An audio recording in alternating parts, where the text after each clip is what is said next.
do we wait for since it was official? Luis did it. Okay. Here.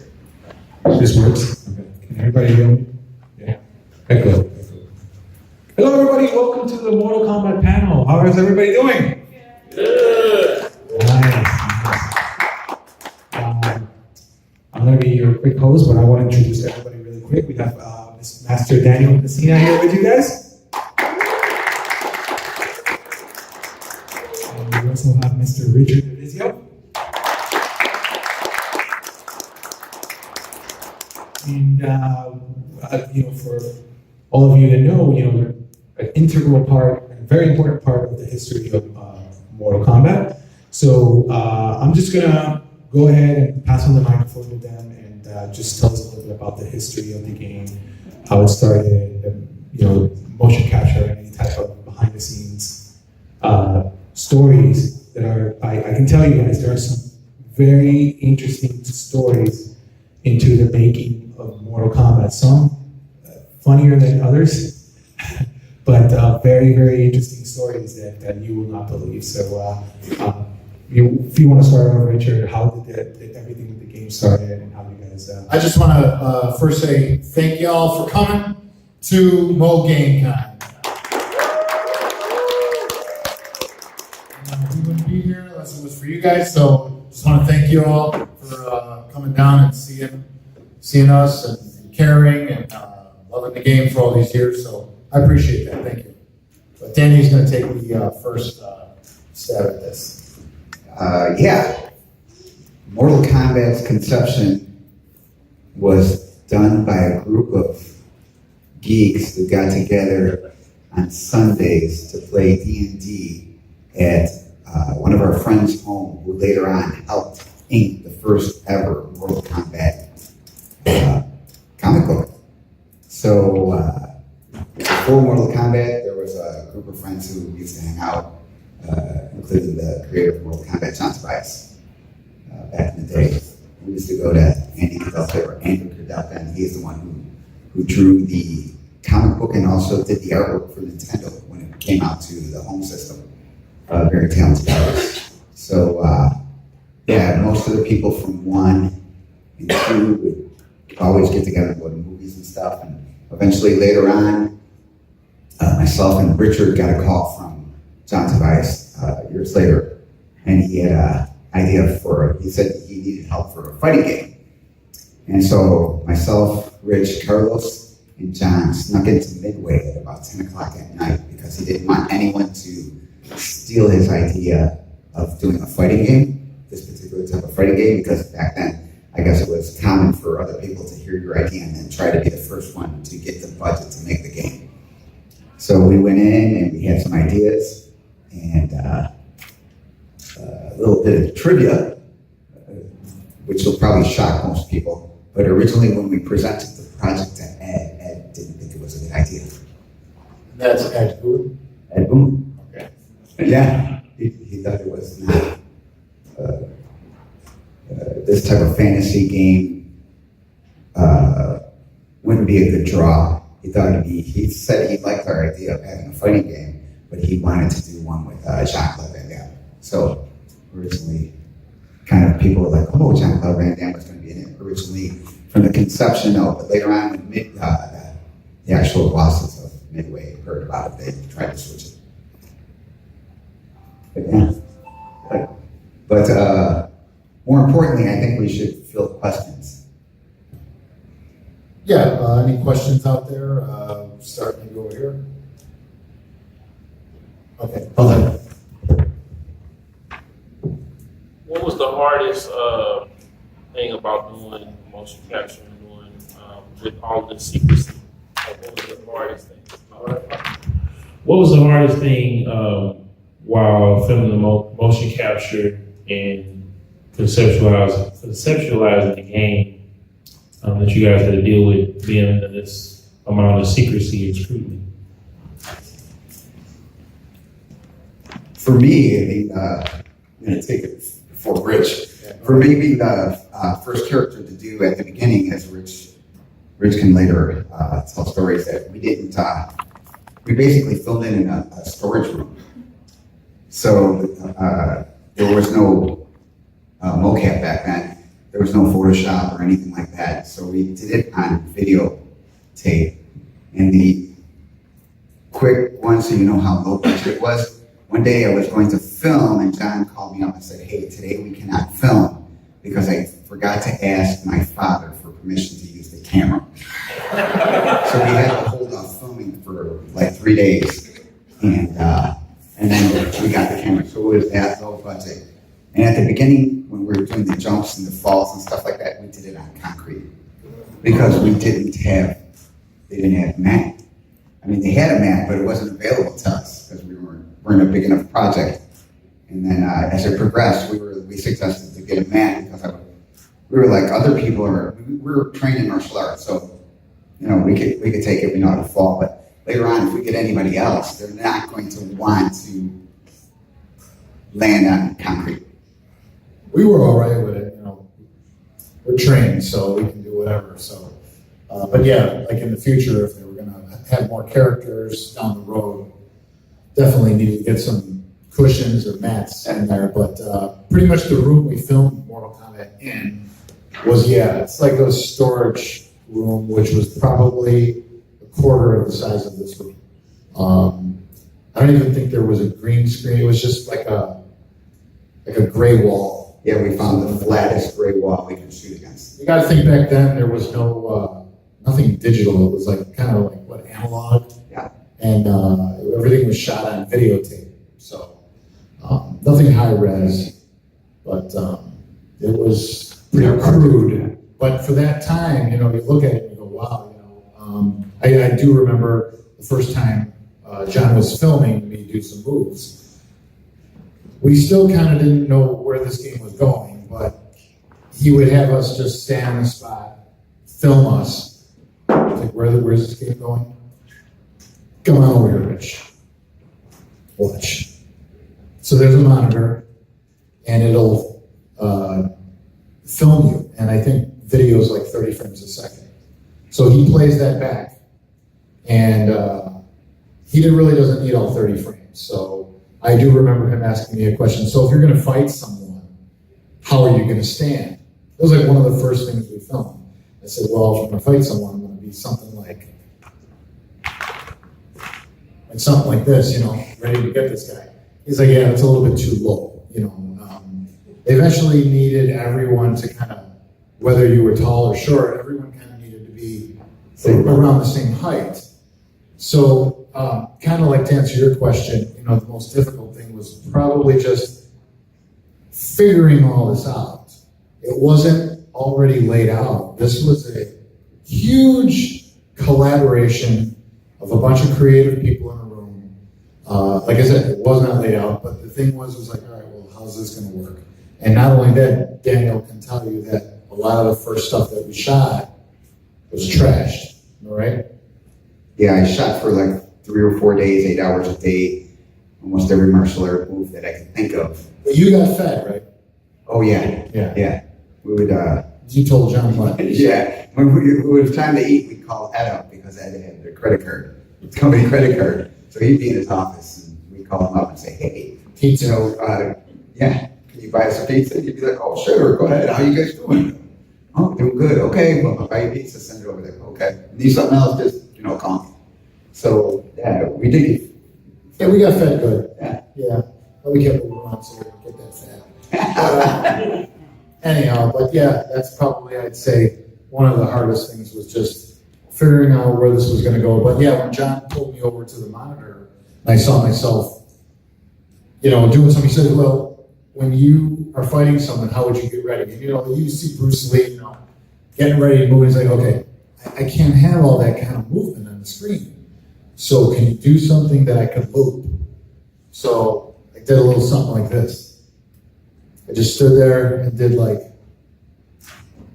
He's like, okay, stop, that's it. That's all I need. Okay, that's it. That really was hard. But it took a couple hours to get that. Yeah, you know, you get that. And he's like, do it again. Do it again.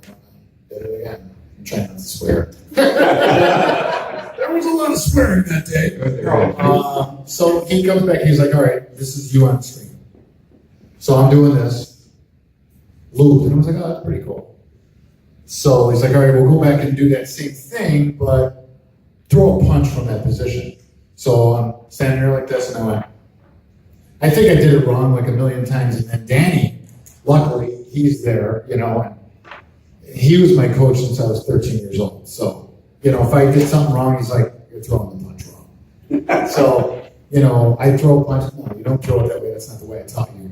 So, anyway, I would just be like this, and then I would throw a punch and then go right back into that position.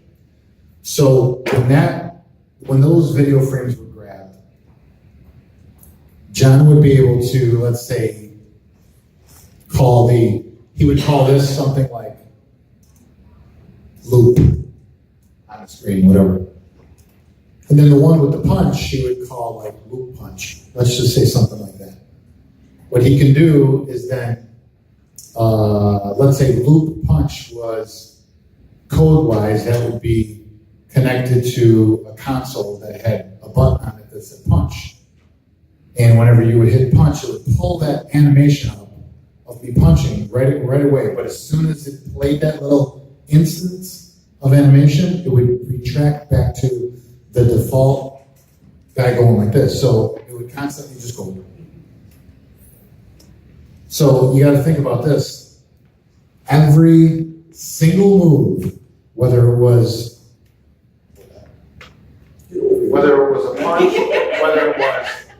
whether it was a walk this way, a walk back, you know, for the joystick to go left, joystick to go right, every single move was created. It took a lot of time. Next question? I'll get this guy his question. Your second. Please. So did you guys have any creative input into the games at all? Well, Yes, a lot of it. the ninjas look like this because I insisted that the ninjas look like this. Because it was a low budget game, I knew I and we wanted to do a geeky, creative game. John originally wanted the ninjas to be like Japanese. And it's the late 80s, 90s. I was like, every single martial art movie has Japanese ninjas. I was like, there's this book, Still of the Vagabond. I have a copy. There's ninjas, Chinese ninjas, known as the Lin Kuei. We have to have that in the game. Yep, And then John was like, can I borrow the book? And I was like, no, because I'm a geek. And you know that if you lend a friend a comic book, you never get it back. So I was like, no, I'll go with you to the store and buy it, but I'm not going to lend you my book. So that and other, just basically up to their personalities were up to us. Almost everything that was created at the beginning for the first 4 or 5 characters for the first game was done, the creative part was done on the camera. Good example, or legendary example is Ed, later on when we were shooting the 5th character, John was like, hey, mind if Ed helps out, create some moves? And I was like, sure, let's see what he's got. So the first move he wanted to do was me to take a lasso around my head and then throw it, and then hand over hand pull the opponent towards me. And the first thing I said to him was, no, I'm not Wonder Woman. And then Rich is helping out that day, and I'm just like, but there's a weapon, an actual weapon in Chinese martial arts. It's used to pull people off their horses, kind of anti-cavalry. like a battle. Yeah. Yeah, so I had one and I showed him moves, and then John was like, yeah, let's do that.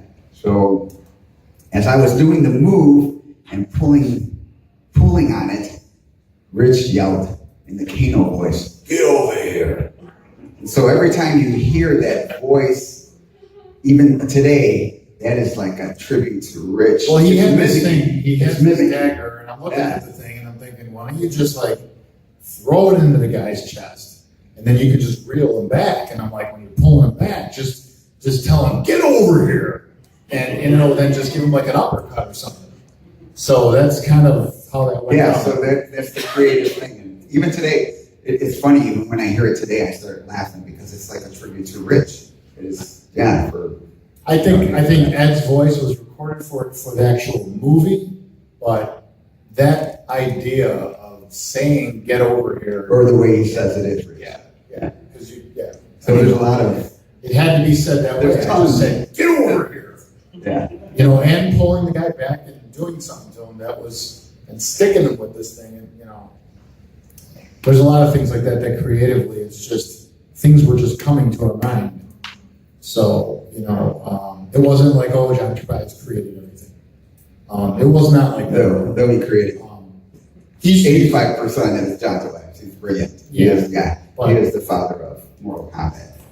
But like I said, it was a collaboration between a lot of us there. Back in the day, we did a lot of movie watching, so we had a lot of creative things going on in our head. Big Trouble in Little China, which a lot of people probably, we used to watch the movies like The Thing, John Carpenter, The Evil Dead. That's, all these Indiana Jones, Raiders of the Lost Ark. We grew up with that kind of stuff. So,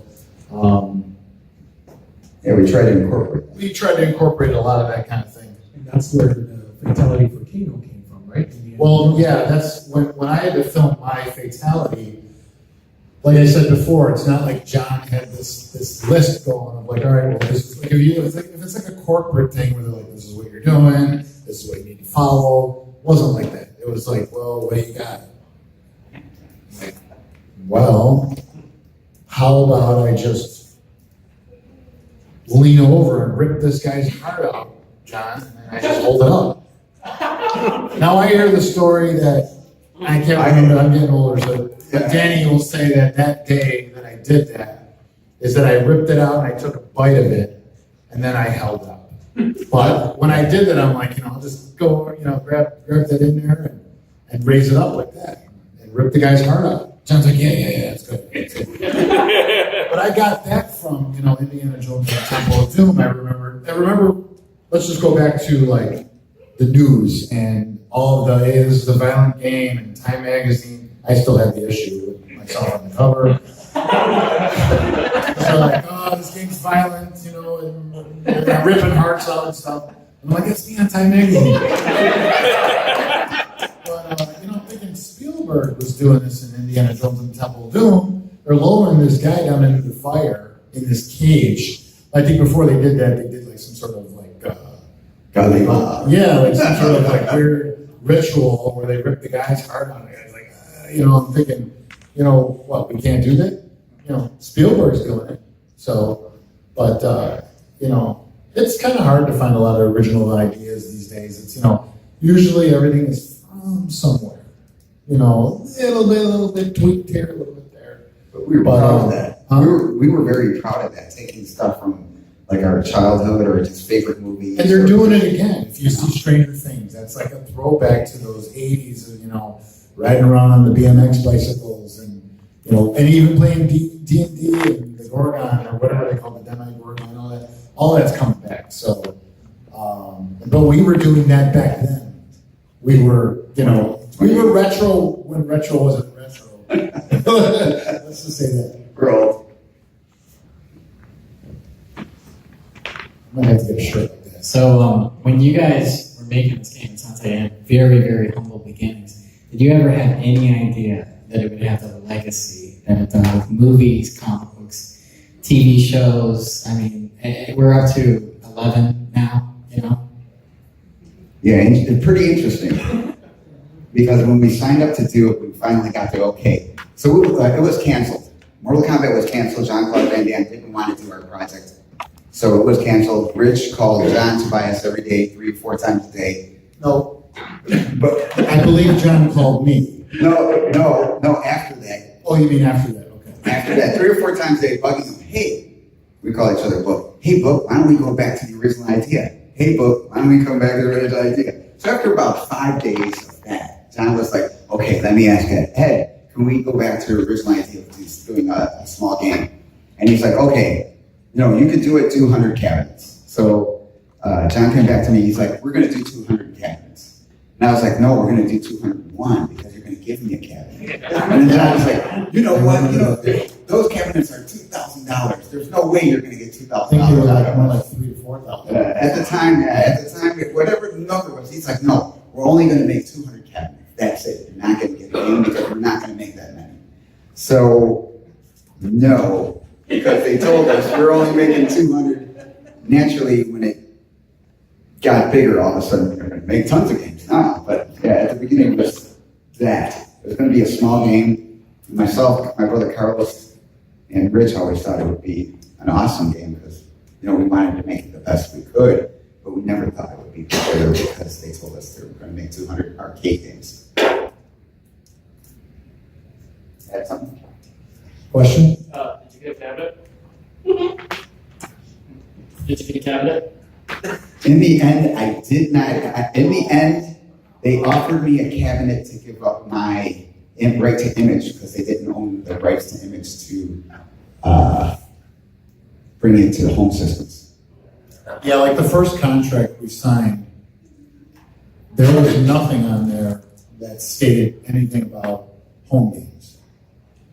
Because I think even at that time, I don't even know what home systems were even out in like 1991, 92. But that wasn't their plan initially. Do you know of any?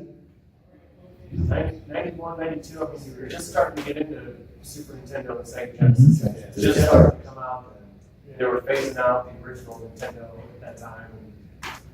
And Nintendo probably wouldn't have wanted to touch this game.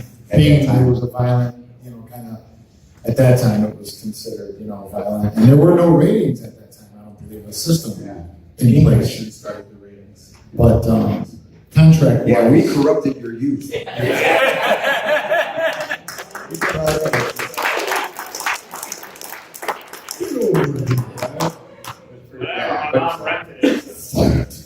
How did the whole controversy affect? Did you guys feel did you guys have any involvement with everything that was going on with the controversy? Did you feel like it affected you guys directly, or? I didn't really work for Midway, so John or Ed would call me up because I had the biggest mouth.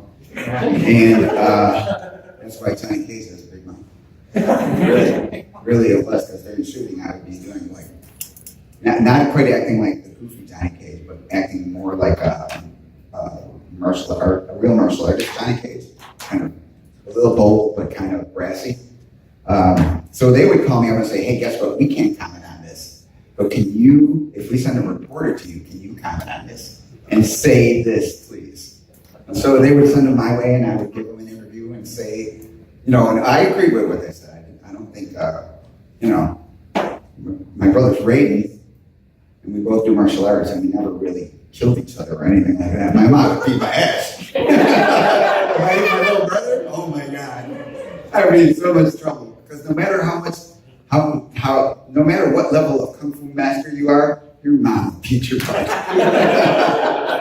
Question in the corner? Hold on. Please. Now, speaking on martial arts games, Johnny Case, can you still do the splits? I could get pretty low, but recently I had because of my martial art career, I have a new hip and a new knee. So, I'm on my way getting a but if I warm up, I can still do the split. Yeah. So it's just, yeah. So we used to compete and stuff like that. And, when you're young, you think you're going to live forever, so you do crazy things. We were at the beginning. I think now they call it extreme martial arts, where they're doing all the flipping, turning.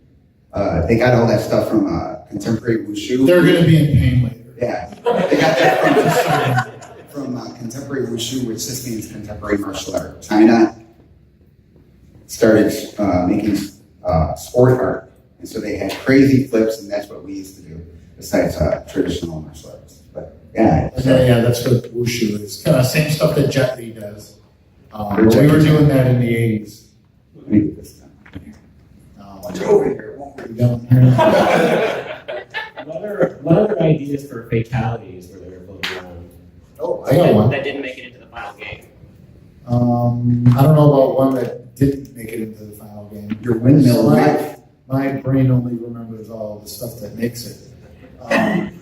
But one of the things that I always liked growing up from Jason and the Argonauts was skeletons. I love skeletons. That's why I like Killer Instinct, because I like that guy with the shield or whatever, but spinal, yeah.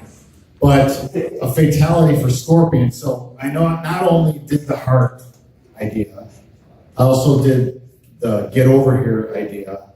And then the third one was when, because Danny and I hung out a lot. Like I said, he was my coach. So when he was filming Scorpion on a day, he had for his fatality, I thought of, wouldn't it just be cool if he just takes that mask off and underneath was like the face of a skeleton, which would be pretty cool. Because I was like, yeah, what's he look like under there? And I also thought I wanted him to like then blow fire, and just burn the other guy to a crisp. So, they wrote that down. Like, yeah, that's cool too. So that's like three of the things I'm proud of as far as introducing to the Mortal Kombat world. Because that's in the game and that's in there forever. So I'm proud of that. Yeah, add more detail. So John wanted me to spit fire from Scorpion. So I'm like, no, I'm not going to spit fire. Because again, we're always goofing around. John is telling me what to do. And I'm like, no, I'm not going to do it. And I'm like, no, because if I spit fire, the mask will light on fire. So he wanted you to do like a real Gene Simmons thing? Yeah, no, it was go like this. He was like, oh, you're going to shoot fire, but I got this mask on with this. And I'm like, no, because the fire will make the whole head turn on fire. I see. And then John is like, well, smart ass, I kind of said that. Smart ass. Move this down. And then Rich was like, oh, move the whole ass. And he's a freaking skeleton. So stuff like that. But as far as fatalities that were missed, Rich had a wielding knife attack, where he wheels around and chops the people in, but John did think that was a little violent. If you see the video, if you see the actual video footage of it, you're like, oh, kind of like, oh. Yeah, it's a good thing we took that out. Yeah, it is a good thing. Tell me about Liz's kiss and the friendship and all that, because I always like that story. Yeah. This is a good story. So we're shooting Liz and Sonia. The first Sonia. Original Sonia. She Sonia. is. There's only one original. One original, yeah. Because once it's done, it's original. So John is like, okay, what kind of fatality do you want to do? So he looks at me and I'm kind of like that. She's like, wait a minute. Why do we have to kill these guys? Can't we all be friends? Because it's a fighting game. And she came up with the first friendship because she's like, can't we all be friends? Can't I just give him a flower or something? And, I don't have to kill him.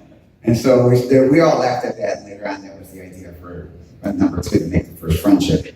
But then I was like, oh, it would be cool if we did the kiss of death. And then John was like, oh, what if you kiss your hand and blow it?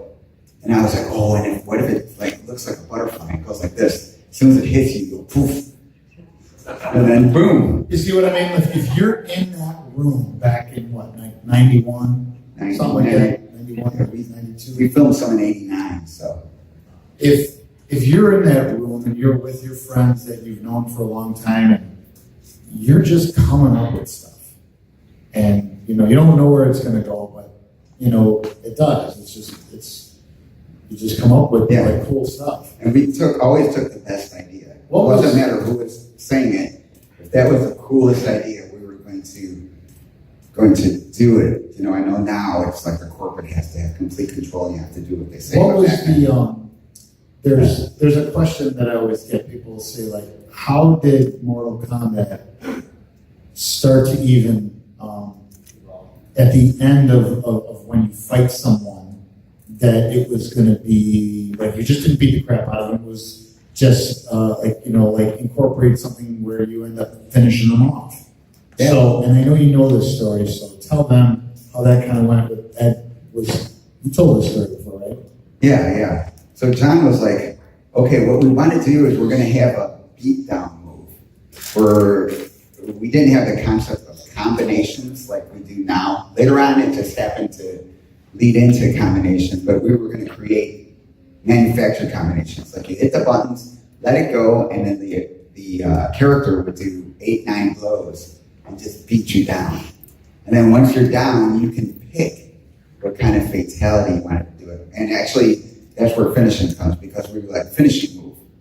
You're going to do some finishing move. You're going to finish it. So we kept on saying that, and then later on, it came in. It wasn't fatality. It was fatality. Yeah. So then you press the button, and then you pick one of several ways to finish it. So just imagine at that time you're like, all right, well, I guess you got to come up with moves then to finish the guy off.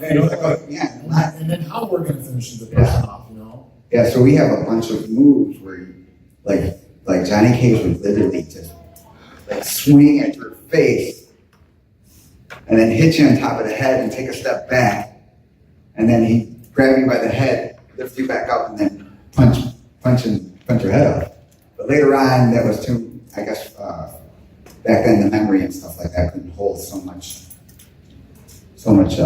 information. But yeah. Yeah, it'd be like a quick kill. Yes. Please, yeah, please. Kind of going off the question from the last one, but was there any characters that even your idea or somebody else that was going to be in the original or you wanted to do that just didn't work or that someone didn't like? Originally, I was going to be Striker, and I did not want to be Striker. Imagine, you guys know what Striker is now. Yeah. He's one of the most, back then I already could foresee he was going to be like a terrible choice. I didn't. When I think of martial artists, I think Who's Striker? When I think of martial artists, I think of two. There was John already had a few sketches for characters. There was a Raiden character, there was a Kano character that actually looked already like Kano, like Rich, beforehand, and then there was a Daniel Rad character. And I'm a big Iron Fist comic geek, and I wanted to be the Daniel Rad character. But John knew that, and he's like, no, you're not going to be Daniel Rad character. You're going to be the Striker character. I said, I don't want to be the Striker character because he looks so plain, and he's just like very not good, you know. What's going to be his moves? He's, you know what I mean? You're in a supernatural world and you're a cop, which means like boring. Yeah, hand to hand. You know, martial artists. You know, when they think of combat, they think of killing. When you think of police, hand to hand, you think of just subduing. So I was like, there's no way he doesn't have enough training to do this. But John insisted that I be Striker. But when the game finally came back, he was like, okay, we're going to do the Daniel Rad character. And later on, as it became more popular, I guess Midway put the urban model after Jean-Claude Van Damme.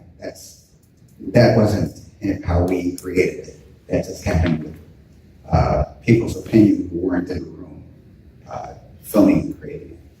But naturally, they own it and they're the boss. That's what you get. You had a question back there. No. Same haircut as me. Yeah, you. Yeah. Before. Well, actually, Dan's the guy back there. You're next. Okay. No, you're next. Go ahead. Is like, Take your time. what did you guys like ever expect it to go to this level, like to be so popular even now? Did you feel like this was gonna die out? That's a great question. I do have kind of an answer for that.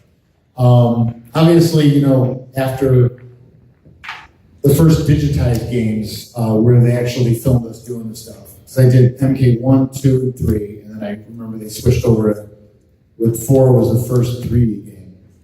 That was Quan Chi in that one. Then, you know, they ended up doing motion capture, and my life kind of went somewhere else. And I wasn't really training as much anymore, and they started using different characters and so forth. So my life just was getting a little bit different. Not that I fell away from Very different. Well, you know, I was working a lot. I wasn't doing so much for Midway anymore. Not that I didn't follow Mortal Kombat over the years, but you kind of do like, all right, well, Mortal Kombat 5 and 6 and 7 and 8 and 9 and 10. And they just kept coming on. I think Deception, they had asked us to come in to do an interview. It was like, hey, bring the old guys back, And so on the disc, there was an interview with like John Parrish and myself and so forth. It's crazy. But and we were like, what was your favorite character? So we did that on the DVD when it came out. You can watch it on there on Deception. Is Deception 7? Deadly Alliance, I think, was 7. Okay. Deception was 8. Deception No, 8? 8 was Armageddon. 8 was Armageddon, Deception was 7. 6 is, Okay. oh my god. So, as we're getting into like current day, we all have regular jobs now and, paying the bills and so forth. A friend of ours has an arcade in Brookfield, Illinois, back in Chicago, suburb of Chicago. And you probably know this more than I do, but the way I usually tell the story is, like he had called us and said he was going to have a tournament called Shang Tsung's Fight Night. Okay.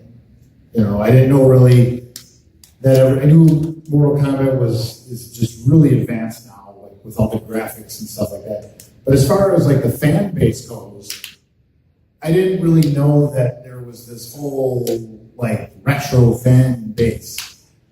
So he says, yeah, I want you guys to come on in and do this like tournament night and where everybody plays each other and they bring in their own consoles.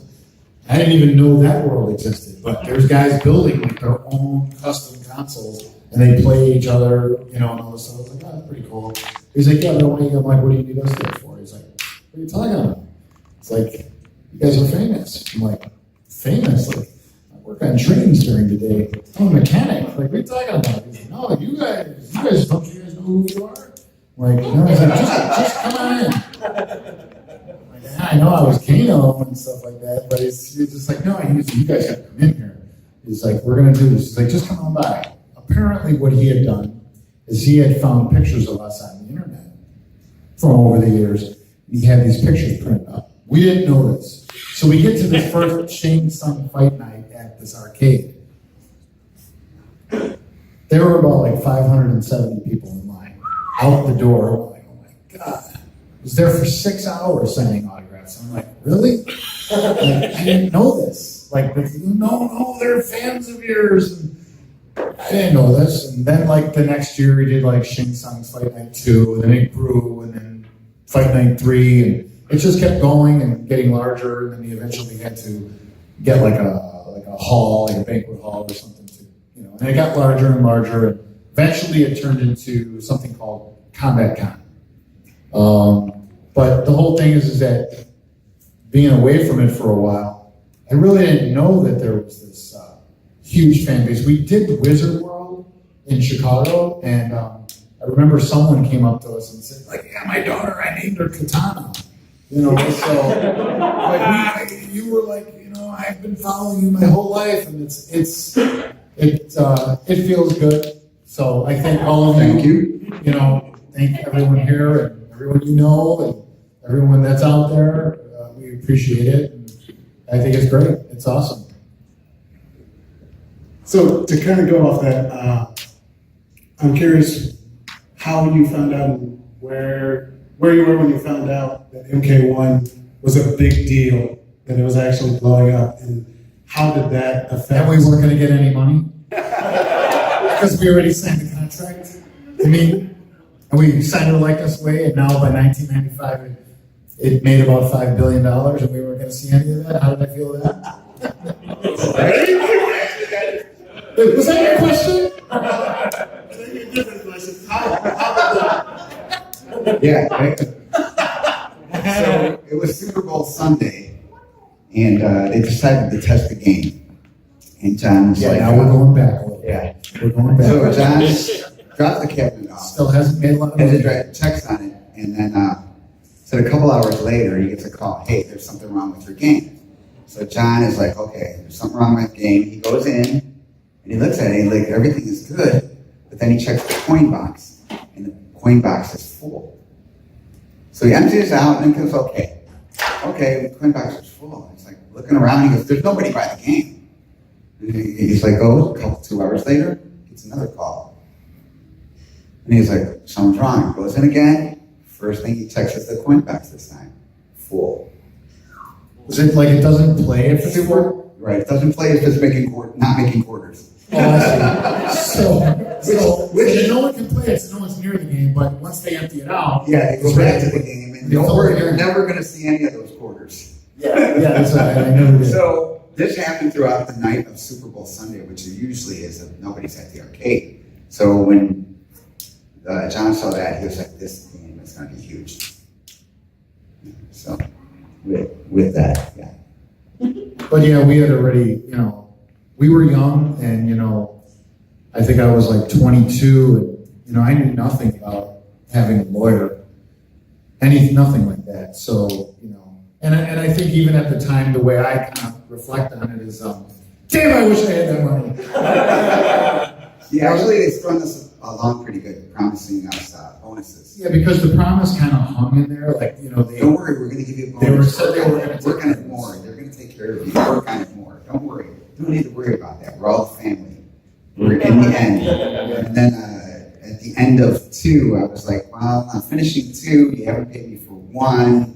And you guys promised me, some kind of bonus. Can I get the first bonus from number 1? They did come back with an offer, And after that's they when, kind of yeah. saw that we were like, this is a hard pill to swallow, that you're not really gonna give us any royalties. Oh, but you already signed, So they were like, all right, how about for each game that you're involved in, we'll give you a cabinet. Just a cabinet? Like, Yeah. How much is a cabinet? Where they got that idea. How much is a cabinet? They're like, well, the cabinet's worth about $3,000. I'm like, do you want the cabinet or do you want the money? And at that time, I was like, I'm 22. I don't even have a house yet, so I have no basement. I have no place to put a cabinet. Would have been cool now, like for a man cave or something, without a cave cabinet. But I was like, no, I'll take the $3,000. And whatever politics you associate with Chicago, that's pretty much how it went. As far as law. Very corrupt. There's a question from Facebook Live. Yes. The question is 17. from DJ Castaneda asks, are you too good at the game, playing the game? And which one is your favorite Mortal Kombat game? Used to be, but not anymore. Not good. I spend all my time practicing martial arts, so I suck at everything else, except for killing you in real life. If he has to. And the other question was that, which one is your favorite I love Raiden. I wanted to be Raiden. My brother got to play. character? Yes. Actually, I like to play Scorpion in Mortal Kombat 1. Just because, Yeah, because you're older. yeah, because they're older. And then K2 Baraka, because I like to do the,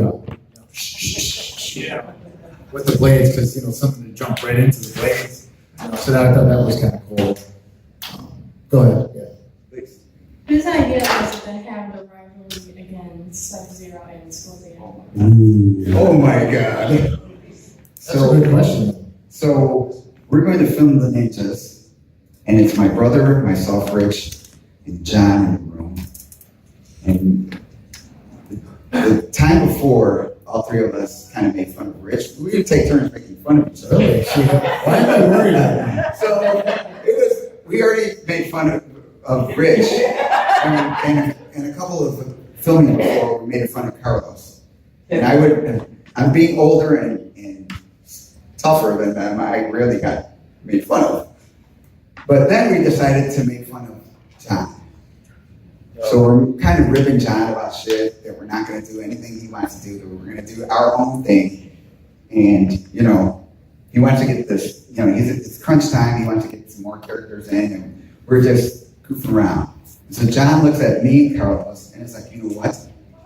These guys, these ninjas are brothers. And one brother, and then, which admittedly shut Carlos up. Carlos looks like brothers. He goes, and one brother murdered the other brother. Because you guys are brothers. Right. And then Carlos like, the brothers would never murder each other. And then John is like, guess what? One brother murders the other brother because they murdered his father, who taught the kung fu to both of them. One wants to seize the clan, and the other ninja is better, but doesn't want to take over the clan because the father is still alive. And so all of a sudden, the guy you're dressed up murders the other guy. And so that's how. So every time I hear Sub-Zero and Scorpion story, I start laughing because that's my brother Carlos. You know what's cool is like you hear all this stuff, and all of this is going on and being created by, we're all grown up and we're in our own lives. There's no movie yet, but all of this it's this weird because, you know, we're a part of this time where we don't really know what this is going to become. But it's just, it was so awesome to even just be a part of something that you didn't know was going to be so great. So I love that. Yeah, so the rivalry is kind of out of spite. We have another question from Facebook Live. Oh, hold on, Facebook. That's good. The question is, would there be any possibility that Daniel, Pesina, and Richard Divizio be working on a new Mortal Kombat game in the future? No. I don't. For me, I'm a martial artist. Right now, you can get younger martial artists to do the moves. So my value wouldn't be, they could probably do it better than me, flip around better than me. I'm 60. I'll be 50. Yeah, so they can do it better. My genius is if you let me, like the first and second game, take control of the fighting, and take control of the fatalities and things like that. I'll come up with the fatality moves. You do the martial arts. Yeah. So I would be good something at kick-ass. I would be good at that, and I've proven that I could be good at that. But otherwise, and especially with the corporate world, they won't let that go.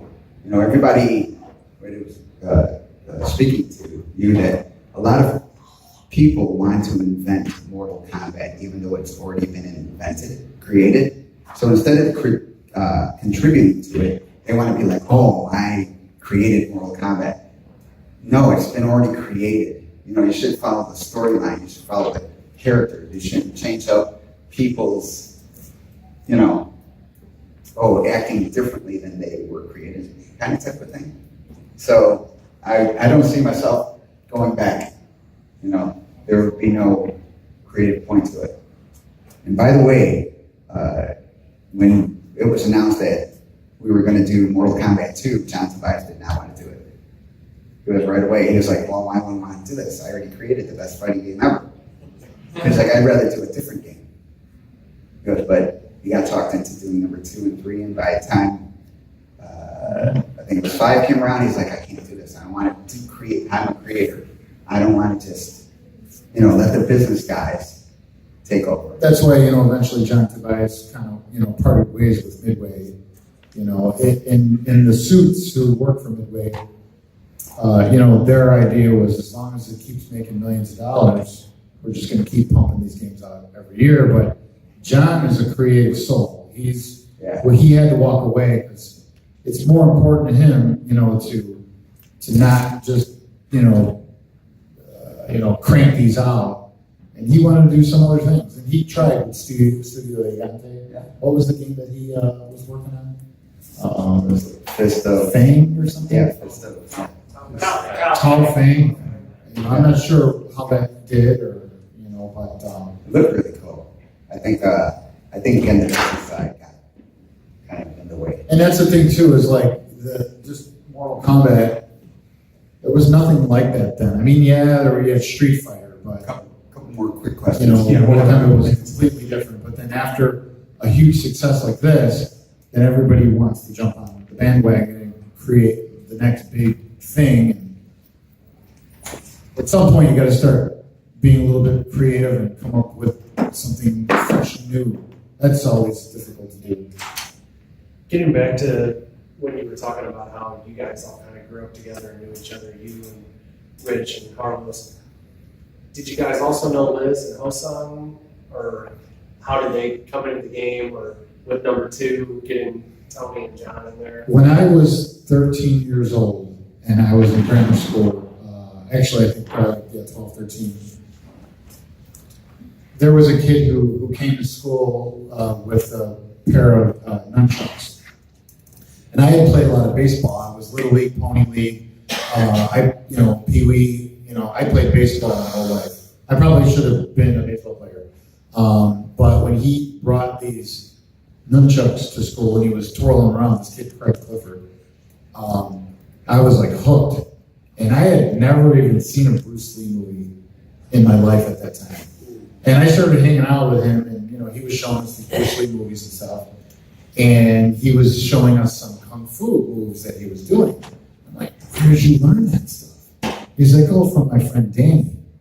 I'm like, oh, maybe I can go over there. And remember, I'm like 13 years old. I don't know who this guy Danny is, but he's standing right here today. And I'm like 13, and I'm gonna be 50 this year. So he and I go back. So we're like brothers. So. But it's kind of emotional.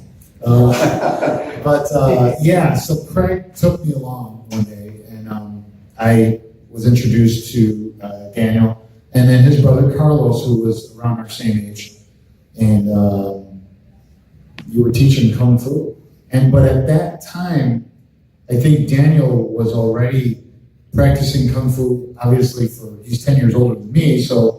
And he had been friends with Ho Sung Pak and Anthony Marquez, who plays Kung Lao, and Ho Sung Pak's brother, Ho Young Pak, and a bunch of other martial artists. Craig Zietman.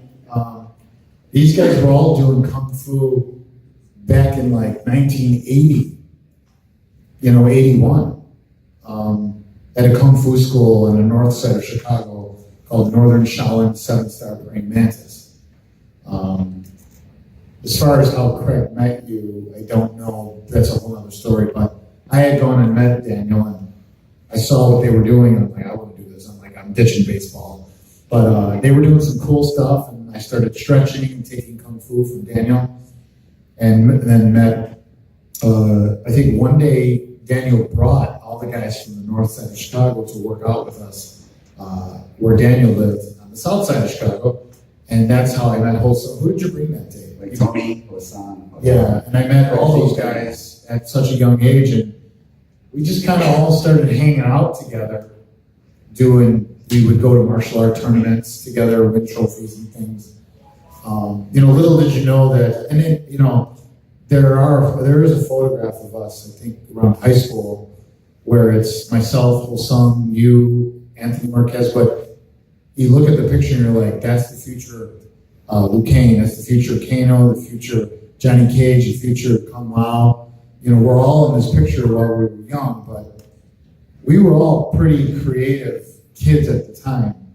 And actually, Tony was originally going to be the Ninjas. Yeah, he was. The day before he was supposed to film, he dropped a weight on his Tony, broke it. So he had to wait until Mortal Kombat. Yeah, he couldn't hold it. Right? He couldn't, hold balance on one leg because it required you to kick slow because, again, we had a cheap-ass camera. But so we didn't really, so Tony didn't, at the last minute, they were like, well, you know all the moves, and we need to get this done, so you just did the Ninjas. That's good. Originally, I did for the Ninjas, I did 5 different Ninjas, so we had plenty of material. But at the time, too, we would working and work out at a Lakeshore Athletic Club, so we knew Liz. I knew Liz as an instructor there, and John was like, we need a female. And right away I was like, oh, this, I wanted to pick out a female who would, as opposed to be just a model, I wanted somebody who looked like he could fight. Liz looked like she could kick your ass. We have time for probably one more question. So maybe 2 if it's quick. How did Kano get in the game if everything was digital? Not digital. How did who? How did Kano get in the game if everything was supposed to be recorded on videotape and no green screen or editing? Kano was in the game because they videotaped him like this. Everything was videotaped. So the only thing that was done was stop animation. What about the eye? I think that's all colored in. Oh, Actually, the original mask that I have at home, which is a Phantom of the Opera mask with a hole cut in it. So while we were filming, there is no red eye. That's all added afterwards. That's every frame. Sorry, I meant Nora, not Kano. Oh, you mean Goro. Goro is a tribute to Stop animation. And a friend of mine that I went to. Ray Harryhausen. He's a tribute to Ray Harryhausen. We all love his movies. A friend- John really wanted to have that back in the game. A friend of mine that I introduced to John Tobias, his name's Kurt Chirelli. He's the one that modeled the Goro figure. Last question. Thanks for your patience, guys. So I was just wondering, did you guys have much influence into like the stage fatalities and 2 and further on, or friendships? During 1 and 2, the actors got complete control of most of the special moves and fatalities. They would be first called out to it, even though, after 5, then we had a lot of, after the 5th character we filmed, we would have a lot of people just come in and watch us film because we were always having a good time. It was really cool to watch us just work. So then they started just giving suggestions, but it was usually the actor, along with myself and John, and sometimes Ed, who got naturally rich. If you were to hang out with us, it would be just a fun time of just creative juices are always constantly flowing. We're always going, and I'm sure a lot of you too, with your friends, when you get around, everyone's coming up with like cool stuff. That's kind of pretty much how it was with us. It's just friends coming up with something like, wouldn't that be cool? Or, wouldn't that be awesome? And that actually ended up, some people say, yeah, that's how it lands on film, or that's how it got created. We never knew it was going to translate into this big thing. So I always think to myself, if we were ever going to work together again in some way, shape, or form, whether it's like film, television, like a TV show or something, that would be cool, because I don't know what we would come up with, but I think it would be pretty cool to see. Yeah, but thanks for having us. We're going to wrap up.